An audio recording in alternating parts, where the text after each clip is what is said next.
Hello friends, welcome back. I am Vivek Singhal from tradingwithvivek.com और आज हम बात करने वाले हैं आईईएक्स के बारे में। Indian energy exchange. Indian energy exchange, yes exactly that is the full form. और क्योंकि ये स्टॉक काफ़ी ज़्यादा डाउन चला गया है टॉप से, अगर हम लाइफ टाइम हाई की बात करने लगें और करंट प्राइस देखने लगें तो 61% डाउन है और आज का जो लो बना था दैट इज 63% डाउन। लेकिन सिर्फ और सिर्फ लॉन्ग टर्म में ये डाउन गया, that is not the only point. ये पिछले 2 दिन में अच्छा खासा डाउन गया है। अगर लास्ट 2 डेज की इंटरडे को कैलकुलेट करके गिरावट देखी जाए तो 23% डाउन है और क्लोज होते हुए देखा जाए तो 19% डाउन है, 18.93%। आज में ये 10% गिरा है और yesterday it was down by 8.24%। तो ऐसे में इतना पहले से ही इतनी बड़ी गिरावट है, उसके बाद में अचानक से और गिरते जाना, इसके पीछे का रीजन क्या है, अभी क्या करना चाहिए क्या नहीं करना चाहिए। I am going to discuss each and everything with you. Decision आपका है, आपको क्या करना है। मैं सिर्फ अपनी समझ के हिसाब से सारी चीजों को एक साथ क्लब करके आपको बता सकता हूं कि क्या फैक्ट्स हैं जिसकी वजह से गिरावट आई और क्या अभी आगे नजर आता है। तो जब हम एक बार पहले सर्च करते हैं गूगल पर कि आईईएक्स में ऐसा क्या हुआ, तो आईईएक्स न्यूज करके मैंने गूगल पर सर्च किया और यहाँ पर न्यूज के ऊपर टाइप किया तो काफी सारी चीजें निकल कर आई। Market coupling talk pulls down IEX stock 8.5% 22 hours back and IEX shares tumbled 23% in 2 sessions. What's behind the fall and how to trade stock now?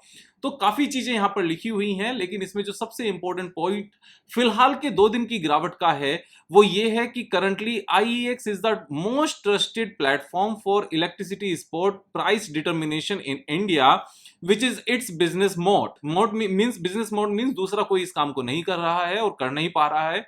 However, introduction of a full-fledged market coupler implies an independent third party will collect all buys and sells bids and drive a uniform market prices across all exchanges. इसके चलते जो potential IEX का mode था वो negate हो जाएगा and other exchanges can eat into its market share over time. यहाँ पर नुवामा एक नोट में इस बात को कहते हैं। अब ये डीकपलिंग क्या है और कपलिंग क्या है, इस चीज के लिए अगर हम यहाँ पर बात करें तो इस चीज को हम यहां समझ सकते हैं कि इंडिया में इस काम को करने वाले बेसिकली 3 एक्सचेंजेस हैं और जो इंडिया का जो आईईएक्स है this is the largest exchange और ये लार्जेस्ट एक्सचेंज ऑलमोस्ट 93% के आसपास का मार्केट शेयर रखता है। अगर हम यहाँ पर नीचे जाकर रीड करें तो ये चीजें हमें समझ में भी आ जाएंगी। इंडियन एनर्जी एक्सचेंज का यहाँ पर कितने परसेंट का है मैंने देखा था कहीं पर, अभी मैं मिस कर रहा हूँ। कोई बात नहीं। IEX launch the first gas exchange, ये तो गैस एक्सचेंज की बात है। Daily average traded volume 178 million units and 102 billion units of electricity traded, more than 4,400 commercial industrial consumers across India representing varied industry sectors such as textile, metals, सभी ने यहाँ पर इसमें कंट्रीब्यूट किया हुआ है। And there are 2 energy exchanges in India, IEX and PXIL. IEX enjoyed majority of shares. However, HPX is the third and newest power exchange promoted by BSC, PTC India, ICICI began operational on 6 July 2022। यानी कि कुल मिलाकर 3 हैं। IEX है, PXIL है and HPX है, ये 3 है। लेकिन अभी भी जो IEX कमांड्स करता है overall market share that is 94.2%। ये ओवरऑल मार्केट शेयर को कमांड करता है और 2 पर्टिकुलर सेगमेंट्स में इसका शेयर 99.9% है। तो हम कहते हैं अगर 94.2% भी मानने लगे तो ये कुछ ऐसा ही बिजनेस है जैसा एनएससी, बीएससी और एक और यहाँ पर कंपनी एक्सचेंज बनी थी जिसको आई भी और आकर चली भी गई, पता भी नहीं चला। अगर आप गूगल पर सर्च करोगे तो उस एक्सचेंज का भी नाम पता चल जाएगा। बीएससी ने यहाँ पर बहुत कोशिश की कि एनएससी का थोड़ा सा मार्केट शेयर यहाँ पर कैप्चर किया जाए, लेकिन अभी तक ऐसा सक्सेसफुल नहीं हुए।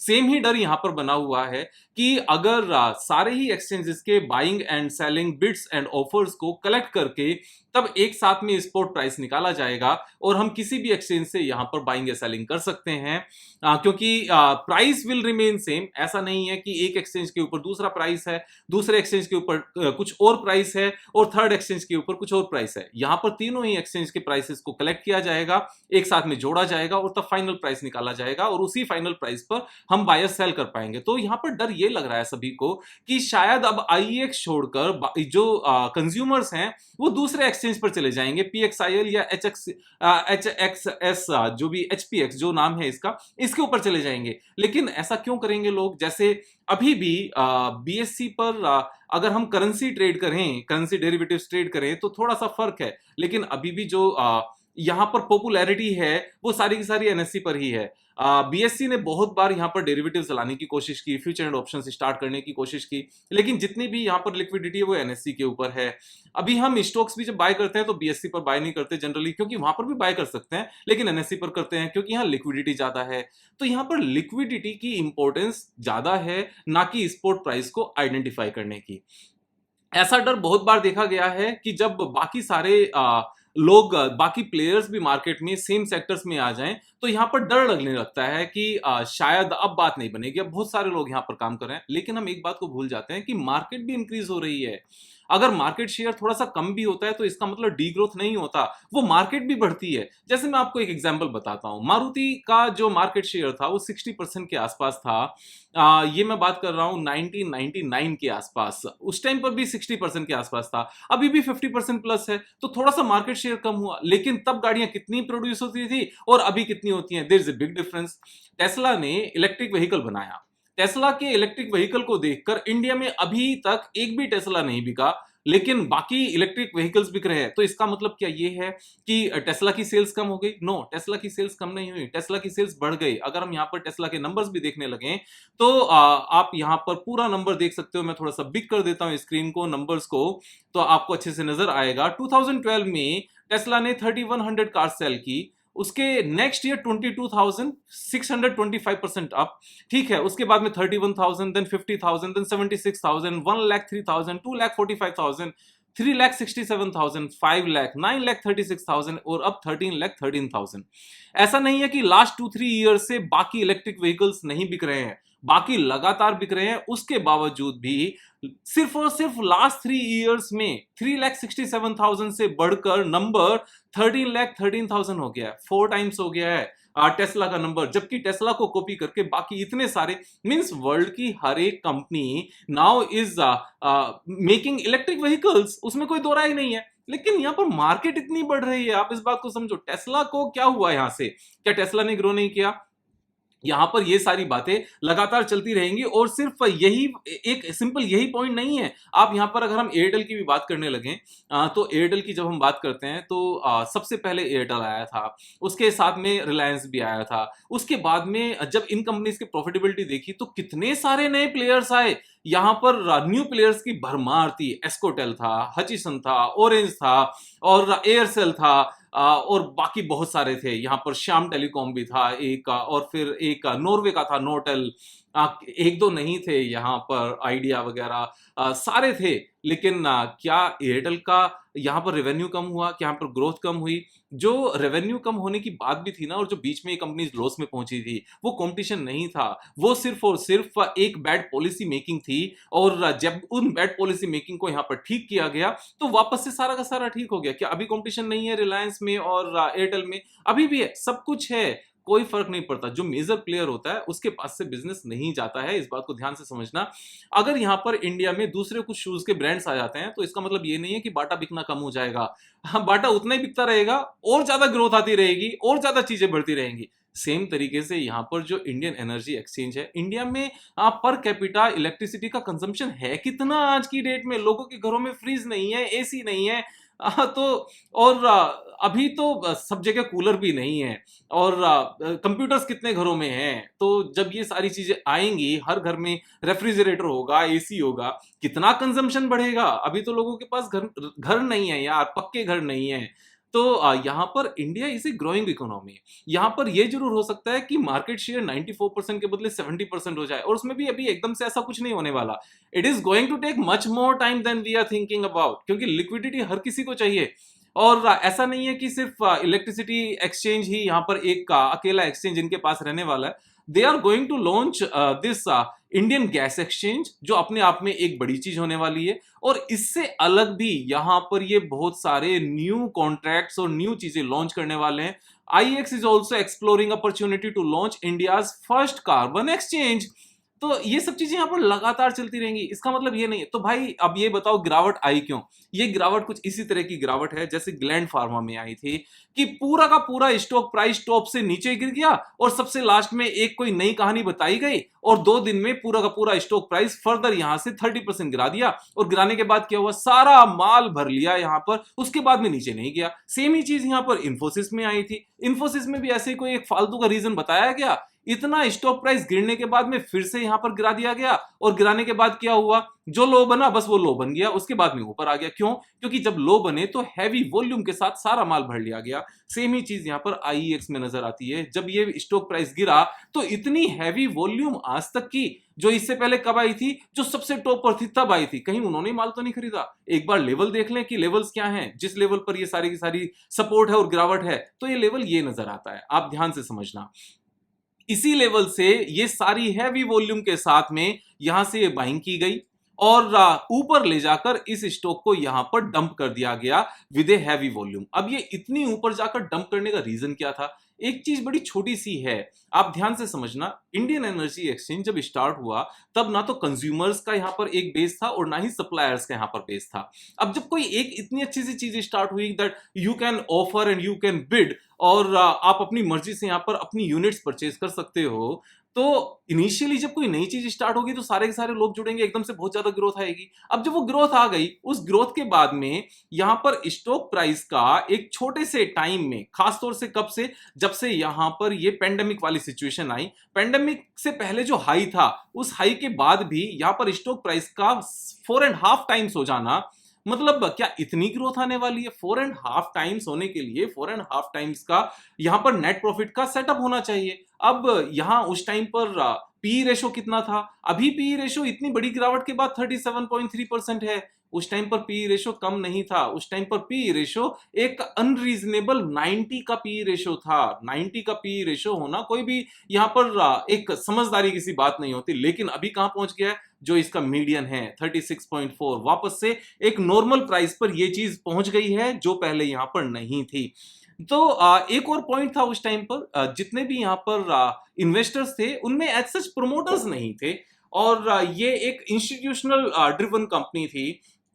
तो यहां पर 31% FIIs के पास था, 33% DIIs के पास था, 34% यहां पर पब्लिक के पास था, और पब्लिक के पास भी 10% एंड 5%, यानी कि 25% यहां पर बड़े लोगों के पास था। तो कुल मिलाकर सिर्फ 10% पब्लिक में था। अभी क्या सिचुएशन हुई उसके बाद में, जब इतना हाई प्राइस पहुंच गया, तो हाई प्राइस पहुंचने के बाद में यहां पर FIIs ने अपनी प्रॉफिट बुकिंग शुरू की। कब से? सितंबर 21 से। सितंबर 21 में यहां पर प्राइस क्या था? सितंबर 21 में ही ये हाई बना था। तो ये हाई एक्चुअल में बनाया गया था अनरीजनेबल यहां पर प्राइसेस ले जाकर और अपना माल निकालने के लिए। तो जो मेन रीजन था इस स्टॉक से निकलने का, वो ऐसा नहीं था कि आने वाले टाइम में इसमें ग्रोथ नहीं होगी, एक रीजनेबल ग्रोथ नहीं होगी, एक स्टेडी कंसिस्टेंट ग्रोथ नहीं होगी, बल्कि एक का अनरीजनेबल वैल्यूएशन था। 90 का वैल्यूएशन वहां होता है जहां पर ग्रोथ इमेंस मींस 30, 40, 50% लगातार हो सके। कभी भी किसी भी कंट्री की पावर कंजम्पशन की जो डिमांड बढ़ती है ना, वो 10-15% से ज्यादा नहीं बढ़ती साल की, क्योंकि ये GDP की ग्रोथ के साथ होता है। ऐसा नहीं होता कि किसी कंट्री की पावर की डिमांड अचानक से डबल हो गई। अचानक से डबल कैसे होगी? क्या फैक्ट्रीज डबल हो गई? क्या घर डबल हो गए? क्या यहाँ पर AC डबल हो गई? कार डबल्स हो गई? यहाँ कुछ भी डबल नहीं होता। ये ग्रेजुअल ग्रोथ है। अभी नॉर्मल पी पर आया, ग्रेजुअल ग्रोथ यहां से लगातार चलती रहेगी। टॉप पर जो माल बेचा गया वो अनरीजनेबल प्राइस पर बेचा गया, और अभी किस प्राइस पर लाकर रोका गया? आप ध्यान से समझो, सेम प्राइस पर जहां पर पहले जहां से बढ़ना शुरू हुआ था वहीं पर लाकर इसको पहले सपोर्ट दी गई, सेम लेवल पर लाकर सपोर्ट दी गई, फिर सेम लेवल पर सपोर्ट दी गई, और क्योंकि माल यहां पर अच्छा खासा बढ़ना है तो पहले गिराया गया और उसके बाद में इस सपोर्ट से नीचे गिराया गया, और लो बनने के नीचे यहां पर सारा माल भरा गया। ये कैसे पता चलता है कि माल भरा गया? यहां पर 1 मिनट चार्ट ओपन करके देखो इसका। 1 मिनट चार्ट जब हम ओपन करते हैं तो हमें पता चलता है कि सबसे पहले यहाँ पर गिरावट आई। एक बार मैं ये सारे लाइन्स हटा देता हूं। तो फर्स्ट वन कैंडल में यहाँ पर गिरावट आई और 1 मिनट की कैंडल है और यहाँ पर लोअर सर्किट लगवा दिया गया। लोअर सर्किट में हमेशा इतना बड़ा पैनिक यहाँ पर क्रिएट होता है रिटेल इन्वेस्टर के अंदर कि वो सब परेशान हो जाते हैं। और उसके बाद में क्या हुआ, जैसे ही लोअर सर्किट खुला 2 कैंडल्स बनी और उसके बाद में हाईएस्ट एवर 1 मिनट कैंडल के साथ यहां पर माल भरने की प्रक्रिया शुरू हो गई और सारा माल यहां पर ये भर लिया गया और लगातार ही यहां पर वॉल्यूम के साथ माल भरते गए। और उसके बाद में तो पूरे दिन ही यहां पर माल भरते गए और माल भरना बंद नहीं हुआ और अभी भी सेम लेवल पर बंद हुआ जहां पर लोगों को डराया गया था। तो ये पूरा का पूरा माल भरना है। अगर आप इन्फोसिस का चार्ट देखोगे वहां पर भी सेम हुआ था, ग्रैंड फार्मा का चार्ट देखोगे वहां पर भी सेम हुआ था। जब कोई स्टॉक इतना नीचे इस तरीके से गिर रहा हो, उसके बाद में सबसे नीचे पहुंचने के बाद अचानक से इस तरह का केस नजर आए, तो आप समझ लेना कि वहां पर बड़ी गिरावट लाई गई है। ये ऑटोमेटिक नहीं है, ये कोई नेचुरल नहीं है, ये सिर्फ डराया गया है। यहां पर जो ये फॉल भी है, ये फॉल एक राउंडिंग पैटर्न में फॉल है जिसको मैं वाटर स्लाइड का नाम देता हूं। और ये फॉल हमेशा इसी जिस तरीके से गिरता है ना, इसी तरीके से यहां पर ये वापस से ऊपर जाता है और सेम पैटर्न बनाता है। तो अभी अगर हम इस फॉल को मानने लगे, जो ये बिल्कुल एंड नजर आता है आज, अभी ये फॉल बेसिकली कब आया, जब यहां पर जो डाउ थ्योरी है, डाउ थ्योरी का जो एंड नजर आता है। डाउ थ्योरी किस तरीके से है, डाउ थ्योरी का फॉल कैसे है, एक फॉल आया फिर नीचे ऊपर गया लेकिन पुराने वाला हाई नहीं ब्रेक हुआ, उसके बाद में फिर नीचे आया, इंटरमीडिएट बना, फिर इसने सपोर्ट तोड़ दी, फिर ऊपर गया, पिछले वाले हाई से ऊपर नहीं गया, फिर नीचे आया, फिर थोड़ा सा ऊपर गया, फिर नीचे आया। तो सेम ही रेंज में घूमते हुए यहां पर फिर इसने सपोर्ट तोड़ दी, लेकिन पुराना जो रेसिस्टेंस था वो इसने यहां पर इस तरीके से नहीं तोड़ा। कहीं पर भी जो ये रेसिस्टेंस है इसको तोड़ ये नहीं तोड़ा, यहीं पर आकर रुका। फिर ये रेंज ऐसे घूमता रहा, फिर एक ही रेंज में आकर ये फंस गया और यहां अगर आप देखोगे तो फिर से इसने इस जो रेसिस्टेंस है उसको नहीं तोड़ा, फिर से नीचे आया, लेकिन यहां पर ये इसने रेसिस्टेंस तोड़ा। रेसिस्टेंस तोड़ने के बाद में शायद कहीं ना कहीं लगा हो कि और माल चाहिए या कोई न्यूज आ गई और माल भरने का यहां पर मौका मिल गया। मेरे हिसाब से जो ये लो लेवल बना है, जो इस तरीके से यहां पर ये बाइंग की गई है 1 मिनट कैंडल पर, ये बाइंग सिर्फ और सिर्फ ऑपरेटर करता है। रिटेलर्स के बस की यहां पर इतना माल भरना नहीं होता, जितनी सेलिंग भी नहीं आई इस पूरे के पूरे सिनेरियो में। अगर यहां पर रिटेलर बाय कर रहा होता और सच में कोई प्रॉब्लम होती, ध्यान से समझना, अगर सच में कोई प्रॉब्लम होती और रिटेलर यहां पर बाय करने के लिए आता, कौन सी मिनट पर, 9:32 पर, 9:32 पर यहां पर अगर रिटेलर बाई करने के लिए आता और सच में प्रॉब्लम होती, क्या ऑपरेटर यहां पर अपना सारा माल नहीं निकाल देता? वो बाय करने के लिए ऊपर क्यों जाता? उसको तो यहां पर बायर मिल रहा था, ये तो लगातार नीचे जाता रहता। यहां पर बाइंग आके ऊपर लेकर कौन गया? ऐसे में सिर्फ और सिर्फ ऑपरेटर ऊपर लेकर जाएगा। तो यहां हमेशा घबराने की जरूरत नहीं होती। और जब तक ग्रोथ की बात करें तो एक बार कंपनी की सिचुएशन पर निगाह डालते हैं। This is a zero debt company. Company earns return on capital employed is 51%। यहां पर अगर हम प्रोमोटर्स की बात करें तो अभी एक अच्छी चीज नजर भी आती है कि जो यहां पर एफआईआई लगातार कम कर रहा था अपनी पोजीशन को, इसी क्वार्टर में एफआईआई ने अपने माल को बढ़ाया है। यहां आप ध्यान से समझो, पब्लिक का माल यहां पर कम हुआ है और पब्लिक के माल में भी जो बड़े लोग हैं यहां पर, उन्होंने यहां पर अपनी शेयर होल्डिंग को बढ़ाया है, इन्होंने भी बढ़ाया है। यहां पर डालमिया सीमेंट ने भी अपनी शेयर होल्डिंग को बढ़ाया है और जो अदर्स है वहां पर भी थोड़ा सा बढ़त हुई है। तो धीरे धीरे जैसी चीज सस्ती हुई है ना, जैसी रीजनेबल हुई है, वापस से यहां पर बढ़त आई है। ऊपर से निकलने का एक ही रीजन था, कोई एक प्रमोटर नहीं है, इंस्टीट्यूशनल ड्रिवन कंपनी है और जरूरत से ज्यादा यहां पर बढ़त आ गई। अब प्रमोटर को कोई ओपन मार्केट में माल बेचना होता है, उसको 50 तरह के लीगल कंप्लायंस पूरे करने होते हैं, लेकिन क्योंकि एफआईआईज डीआईआईज हैं और इन्होंने अपने आप को प्रमोटर बनाया ही नहीं है, अपने आप को अपॉइंट ही नहीं किया, नॉमिनेट ही नहीं किया प्रमोटर की तरह से, तो इनके ऊपर वो रेगुलेशंस अप्लाई नहीं होते। They can sell in the open market, they can buy from the open market, simply this is so simple. Market में थोड़ा थोड़ा सा कभी भी सेल कर सकते हैं, कभी भी थोड़ा थोड़ा सा मार्केट से उठा सकते हैं।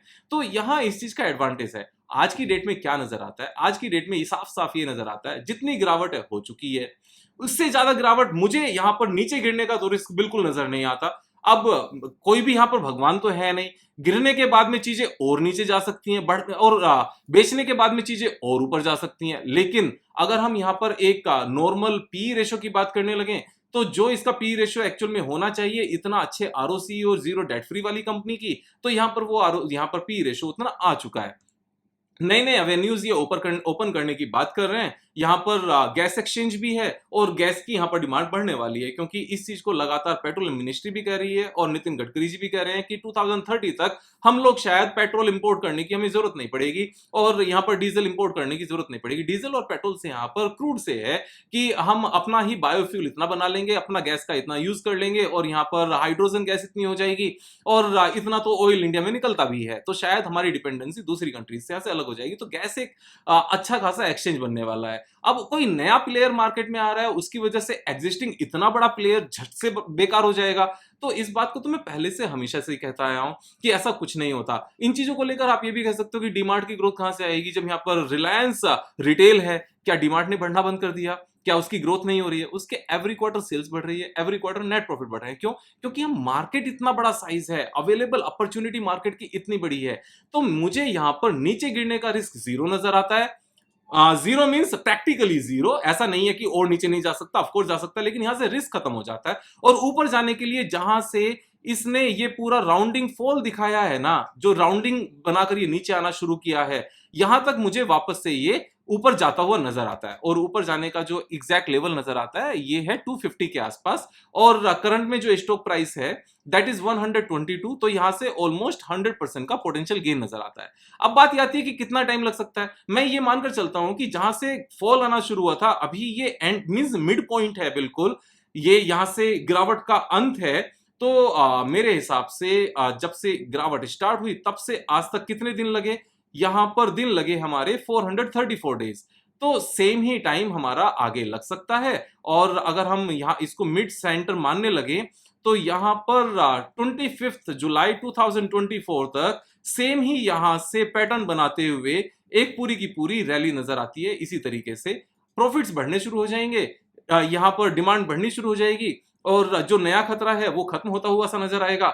और एक चीज और समझो, अगर इस तरह की न्यूज यहां पर इस तरह से पब्लिश नहीं होती कि everybody is publishing the same news यार, मतलब किसी और को जैसे कुछ मिला ही नहीं पब्लिश करने के लिए। अगर हम यहाँ पर गूगल पर जाकर IEX को यहाँ पर सर्च करें न्यूज को और हम यहाँ पर देखें न्यूज में, तो जैसे कुछ और है ही नहीं, लगातार everybody is talking about it. तो ऐसे में लोग बनते ऐसे ही हैं। एक अच्छी कंपनी में जब जरूरत से ज्यादा शोर मचाकर ऑलरेडी गिरे हुए प्राइस पर यहाँ पर फर्दर यहाँ पर नी जर्क रिएक्शन हो, तभी तो बॉटम बनते हैं स्टॉक प्राइस में। आप कभी भी जब भी बड़ी गिरावट आई है 2000 में, 2008 में, 2020 में, जब भी ऑलरेडी गिरने के बाद लोअर सर्किट लगते हैं, वो लोअर सर्किट तो यहाँ पर बॉटम बनाते हैं जब चीजें अच्छी होती हैं। तो आप खुद से समझदार हो, मेरे हिसाब से सीखते रहिए, दोस्तों के साथ फॉरवर्ड करो, शेयर करो, उनको समझाओ, उनको भी अपने जैसा समझदार बनाओ। और मैं अपना एक्सपीरियंस आपके साथ शेयर करता रहूंगा। सब्सक्राइब करना है, सब्सक्राइब कराना है। कल फिर मिलेंगे एक नई वीडियो के साथ, तब तक जय हिंद।